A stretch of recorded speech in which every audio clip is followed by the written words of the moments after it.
गजा या मौत का जाल। इसराइली हुकूमत ने, इसराइली फोर्सेस ने हर हद पार कर दी। मासूम फलस्तीनियों की नस्लकशी का सिलसिला जारी है। एक नए तरीके से उन्होंने हमला शुरू कर दिया है, जिसमें चुन चुन कर मासूम फलस्तीनियों को निशाना बनाया जा रहा है। कयामत बर्पा कर दी गई है इस वक्त फलस्तीनियों पर। आखिर वो जाएं तो जाएं कहां? एक जगह पर उनको इतना मजबूर कर दिया जाता है कि वो हिजरत करके चले जाते हैं वहां से।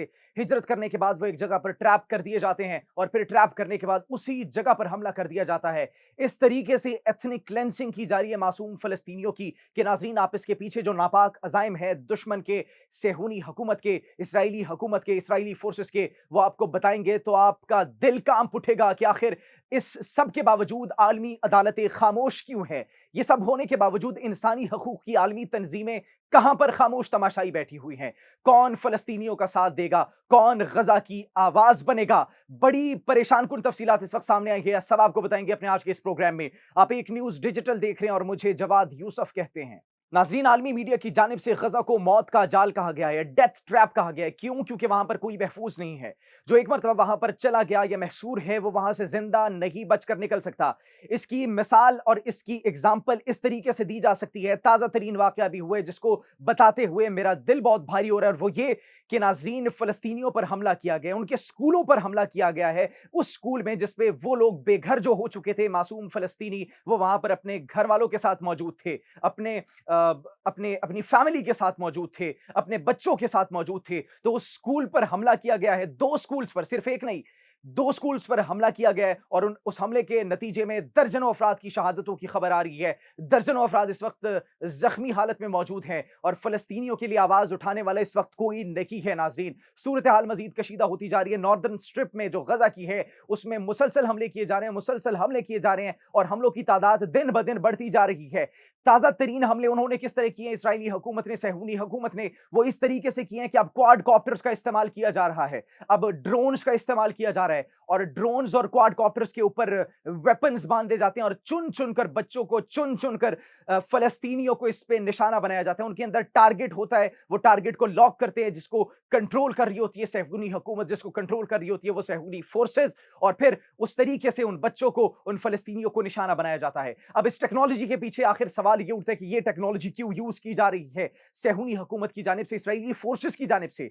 नाजरीन, इसके पीछे दो वजूहात हो सकती हैं। सबसे पहले तो उनको इतना नुकसान पहुंचा है, इसराइली फोर्सेस इस वक्त इतना नुकसान उठा चुकी हैं, उनके इतने लोग मारे जा चुके हैं, हलाक हो चुके हैं, कि वो मजीद ये अफोर्ड नहीं कर सकती इस जंग के अंदर अपनी फोर्सेस को भेजना। वो मजीद अफोर्ड नहीं कर सकती अपना किसी भी किस्म का नुकसान। वो मजीद ये अफोर्ड नहीं कर सकती कि किसी भी किस्म का उनका फौजी जो है वो हलाक हो जाए या फिर मारा जाए। लिहाजा वो जंग का मैदान छोड़कर भाग गए हैं, मैदान जंग से फरार हो चुके हैं। लिहाजा वो इस टेक्नोलॉजी का इस्तेमाल कर रहे हैं, क्वाड कॉप्टर्स का इस्तेमाल कर रहे हैं, उन पर वेपन्स बांध रहे हैं, और चुन चुनकर फलस्तीनियों को निशाना बना रहे हैं। और इसके बाद दूसरी वजह इसकी ये हो सकती है कि एक नए तरीके से वो फलस्तीनियों को हिट करना चाहते हैं, ताकि उन बेचारों को पता ही ना हो कि हमारे ऊपर कब कहां से हमला हो जाएगा। जब मिलिट्री उन पर अटैक करती थी, जब इसराइली फोर्सेस उन पर अटैक करती थी, दूर से पता लग जाता था कि फोर्सेस आ रही हैं, टैंक्स आ रहे हैं, गाड़ियां आ रही हैं, धमाका खेज मवाद आ रहे हैं जो उन पर हमला करेगा, तो वो पहले से ही इंतजाम कर लेते थे। लेकिन अब न जाने कब कहां से वो क्वाडकॉप्टर्स, वो ड्रोन्स आ जाएंगे और फिजा से उन पर हमला करेंगे, और अपनी जान से हाथ धो बैठेंगे,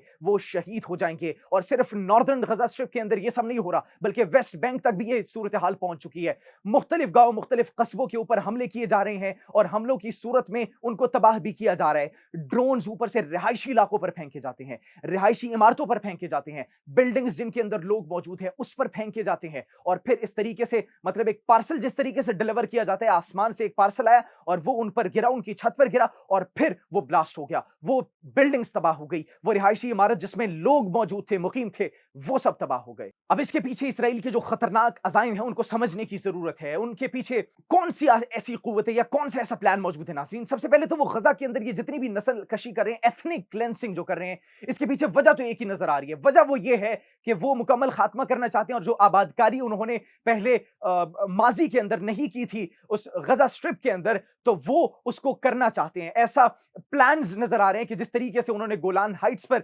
आबादकारी की शाम के अंदर, उसी तरीके से ये भी उनके ग्रेटर इसराइल का ख्वाब है जिसको वो पूरा करना चाहते हैं। माजी के अंदर वो स्याह बाब करार देते हैं कि जब उन्होंने ये फैसला किया था, जब उन्होंने ये एक मुआहिदा किया था कि जिसके अंदर गजा स्ट्रिप के अंदर उन्होंने ये बात की थी कि हम सेहूनी आबादकार वहां पर नहीं लेकर जाएंगे, वहां पर यहूदी آبادکار نہیں جائیں گے وہاں پر آبادی نہیں بڑھے گی. لیکن جس طریقے سے ایتھنک کلینسنگ کی جا رہی ہے اس کا صرف اور صرف ایک ہی ہمیں مقصد, اس کا صرف اور صرف ایک ہی عزم ہمیں نظر آتا ہے, اور وہ یہ کہ سب سے پہلے ان کی نسل کشی کی جائے, ان کو ختم کر دیا جائے, اس کے بعد وہاں پر آبادکار لائے جائیں, صہیونی آبادکار لائے جائیں, اور پھر ان کے بعد اس ایریا کے اندر وہ ڈیموگرافک تبدیلی ایک لائی جائے. جب وہاں پر ہوں گے ہی یہودی موجود, جب وہاں پر صہیونی حکومت اسرائیلی لوگ موجود ہوں گے, غزہ کا کوئی ہوگا ہی نہیں, فلسطینی ہوگا ہی نہیں, کوئی مسلمان ہوگا ہی نہیں, تو پھر جنگ کس نے لڑنی ہے؟ وہ جگہ کس کے نام کی جائے گی؟ وہ تو یہ ساری ان کے کنٹرول میں چلی جائے گی.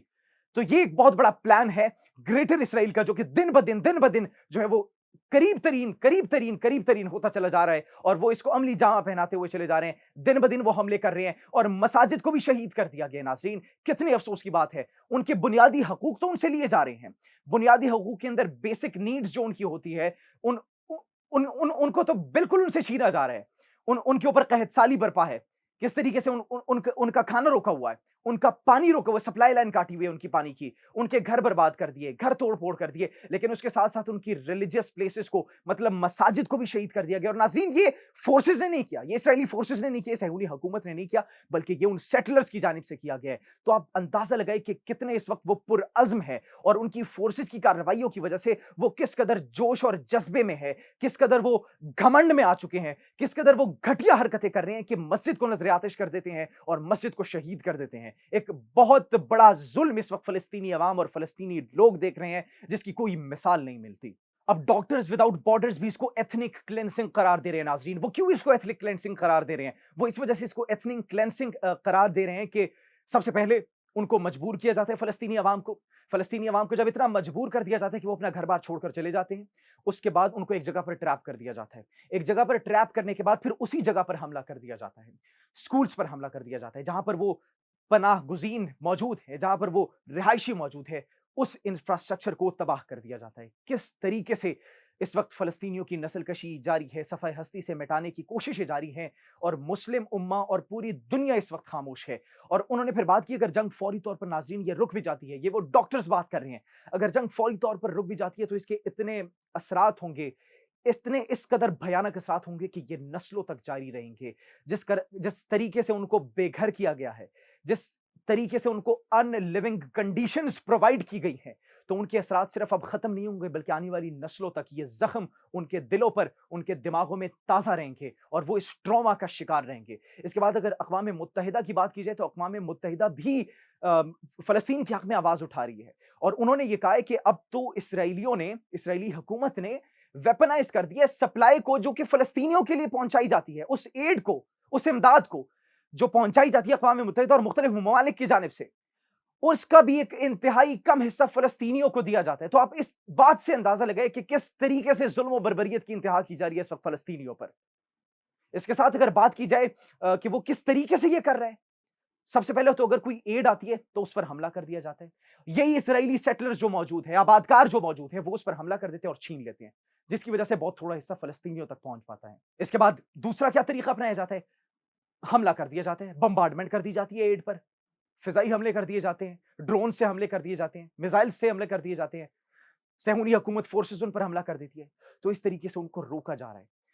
اقوام متحدہ کے جنرل سیکریٹری اینٹونیو گوتریس شدید الفاظ میں مذمت کرتے ہیں. ناظرین, شام کے اندر جو گولان ہائٹس پر قبضہ کیا جاتا ہے اور پھر اس کے اندر آبادکاری کے منصوبے بنائے جاتے ہیں, شدید الفاظ میں اس کی بھی مذمت کی. اور پھر یہ اسرائیل جو فلسطینیوں پر, جو غزہ کے اندر یہ جارحیت کر رہا ہے, اس پر بھی انتہائی شدید الفاظ میں مذمت کی ہے. آخر کب تک یہ مذمت ہوتی رہے گی؟ عملی اقدام ہم کب دیکھیں گے اقوام متحدہ کی جانب سے؟ عملی اقدام ہم کب دیکھیں گے مسلم امہ کی جانب سے؟ یہ ایک بہت بڑا سوال ہے. کمنٹ سیکشن میں اپنی قیمتی رائے سے ضرور آگاہ کیجیے. اپنا بہت خیال رکھیے گا. اللہ نگہبان.